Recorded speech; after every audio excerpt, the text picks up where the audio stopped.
Hey y'all, it is time for another update, and what is technically the last update for summer of 2020.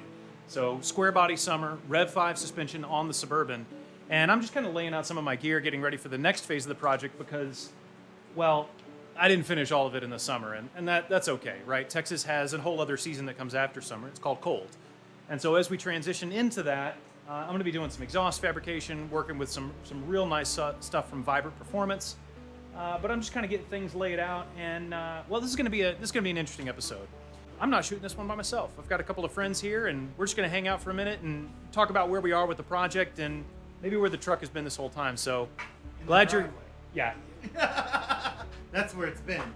Yeah. Not in Moab, in the driveway. Why is he bringing up old stuff? You guys know my friend Kurt, Toyota Kurt on Instagram. You guys got to go find him. He's got a really gnarly truck that. You know, after wheeling with me in the Suburban, he's kind of like, forget this full-size stuff. I want to actually go up things. So he got a nice piece of gear, and he's come over today and lent a hand as we've kind of finished up some details on the front suspension and getting ready for some next bits of the fabrication.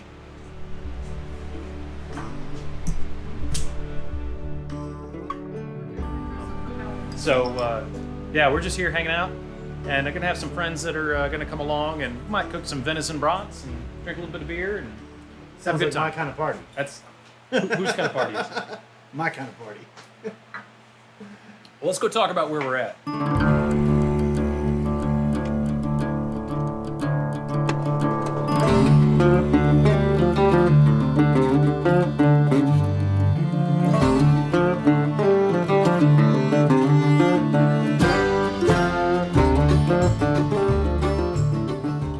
The Suburban is at full bump again. Remember, it's been at full bump a couple of different times. This time we're at full bump because I gotta fabricate the exhaust. But there's a lot of other stuff. I think where we left off last time was I had to get the axle in, the links on, and it was getting to be about that time where I needed to put shocks and bumps and all that stuff in place. Well, yeah, all that's in. So we'll take a quick look.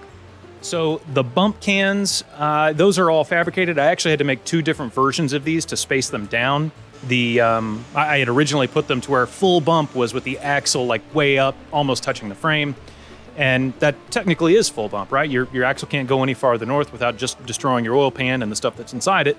And what I found out is, well, these darn 40s, they don't fit quite that far north, not without turning this thing into a real tube buggy. And advice was given to me early on, don't build a tube buggy inside of a Suburban. Spacing them down about 2 inches, so the full bump is actually 2 inches from when the axle impacts the frame. That's still way far north.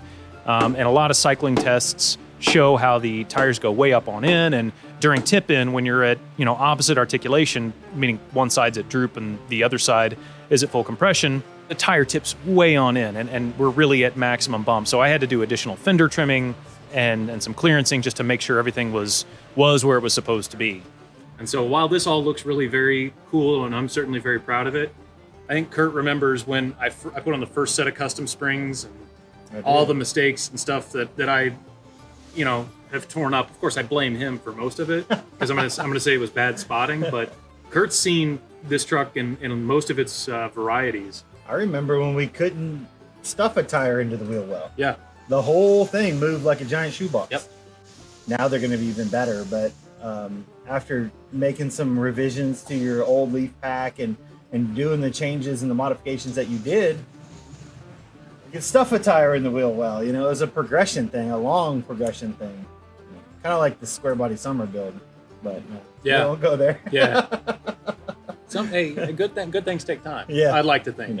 This is a major modification. This is a lot of work. work. It looks wonderful.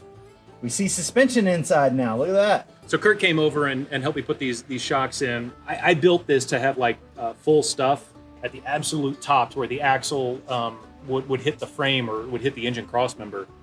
And that's a little farther north. In fact, that's about 2 inches farther north than the 40s that I've got will stuff into the fender wells. And this is a family heirloom, and I'm not just going to go and chop the truck to pieces. So I did all that, and I basically took it as far as I could push the 40s with the inner fender wells out and a little bit of trimming, but still have it keep the stock body lines. I really like the fender opening, all those little details from the 80s build. That's, to me, you got to keep all that stuff in place. You're going to keep your square a square. Keep. That's a brand, man. Hashtag keep your square a square. Hashtag keep your square square. Down here, way in the back. So I'm Stephen Watson from Offroad Design. Just got out of my dually here and just battled my way through the Dallas Metroplex. Come check out some coilover stuff and actually talk to David in person about putting some coilovers on his Suburban. I got two kinds of beer, light and dark. A dark one. Shiner. Yeah, Shiner dark and shiner light. that's right. I'll take it.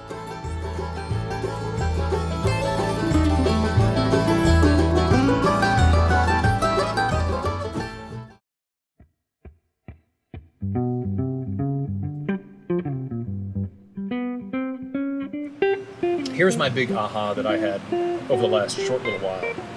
40s are not meant to go on this truck. Like the general did not anticipate 40s. Right. And that's okay. So where we were talking about full bump, Oh, buddy, that that's ain't what you're happening. talking about. You're 2 inches off. Yeah. Yeah. Well, our convertible truck, the steering box is moved forward 2.5 inches. Right. And I mean, it basically hits the radiator.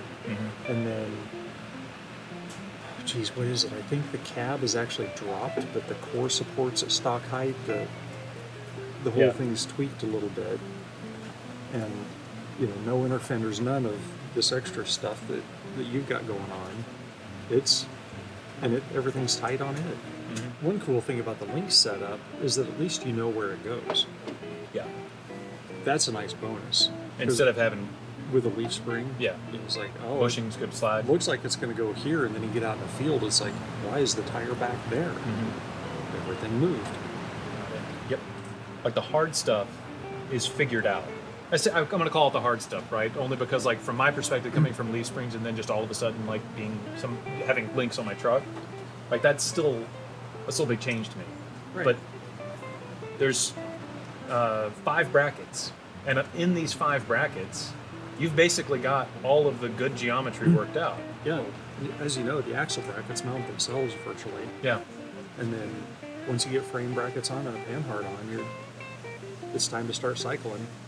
You know, and then it comes down to the individual stuff of Yeah. fitting everything here. But Feels real close. yeah, And candidly, like any other powertrain setup, and that would be much farther along. I've got this other 20% to do just because of my own, desire for a Fred's diesel. truck, I really finished the top of the shocks and the engine cage in, I want to say 6 hours. Yeah, because the big block, even though it seems like a big block should be big and in a way that it's all right there, it Yeah. doesn't spread out. So it was really pretty straightforward getting the hoops on. The crossbar took a little while because it actually ends up over, if you sight across the fenders, Yeah. the crossbar goes above the fender line Yeah. and still clears the hood, and it took a little while to get all of that figured out. Yeah, you don't quite realize there's actually a crown in the hood Yeah. until you actually work with it. There's and a if lot the more crown space is in high, there. Yeah.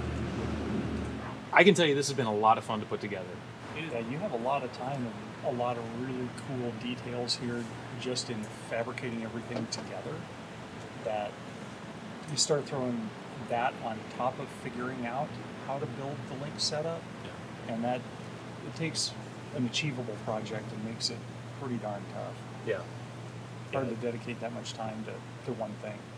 I tell you, there is one thing just as about me personally that I would change.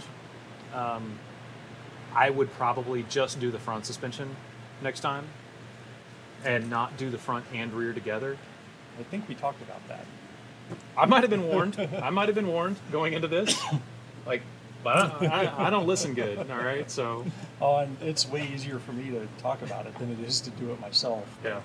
We're just lucky there's not a parking meter sitting in this driveway spot. Right. Because David would be broke by now.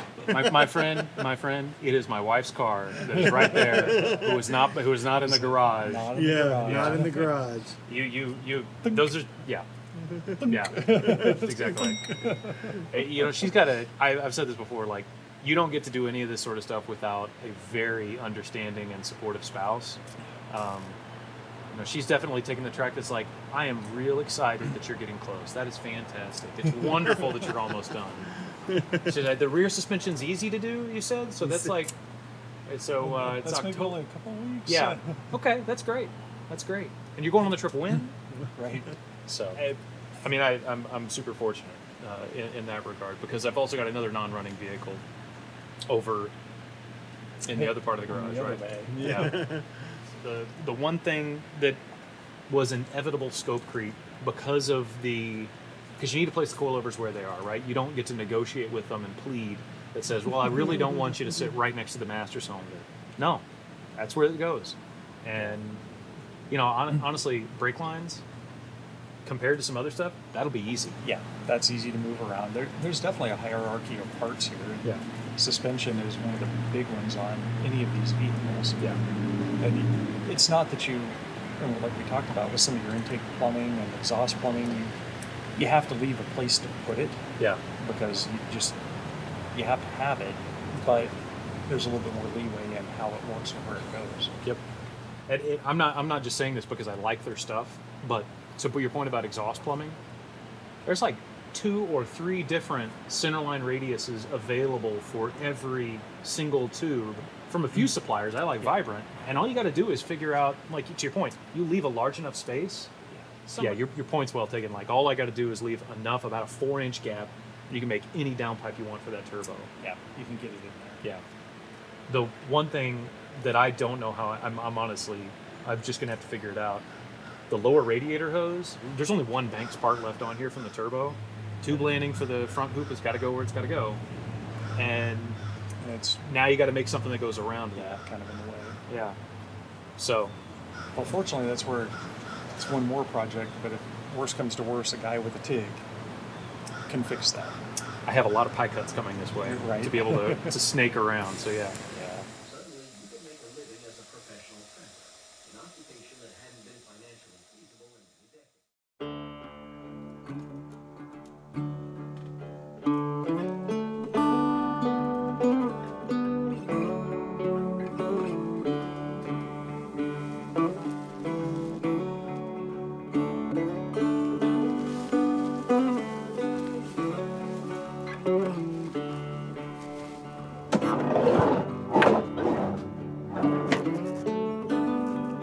So it was a pretty good time having Steven over, really beginning to understand some of the history behind the parts he put together. And, that's kind of getting everybody together like that. That's not something you get to do all the time.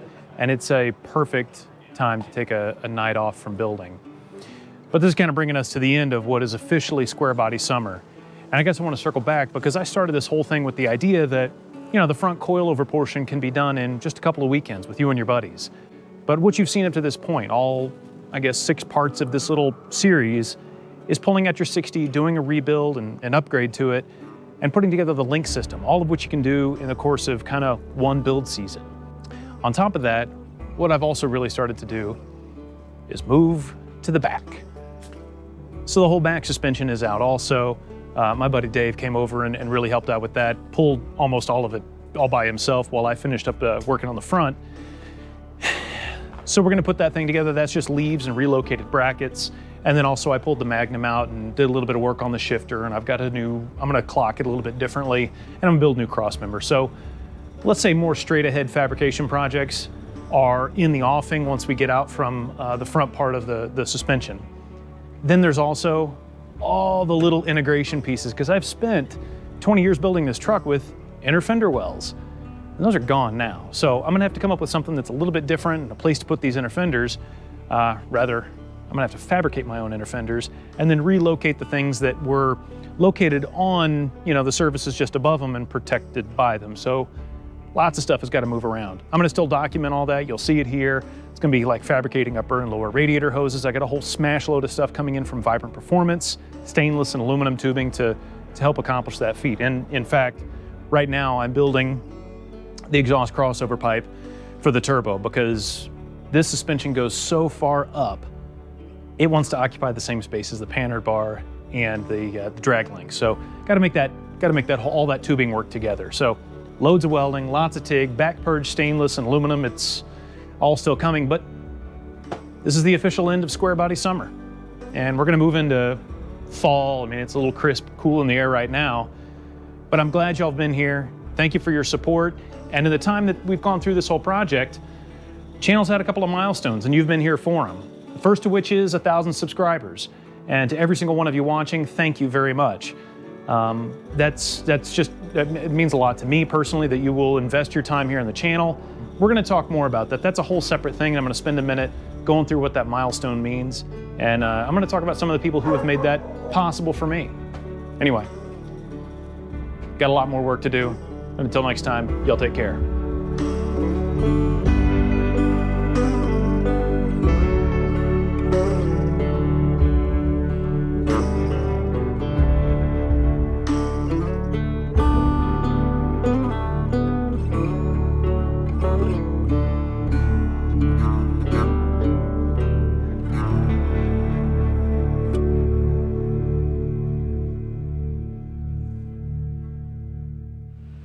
You know, this is how it all clicks together. It's pretty simple, pretty straightforward. When you don't have all of that in there, maybe. Yeah. You got a that few stuff. a few kinks.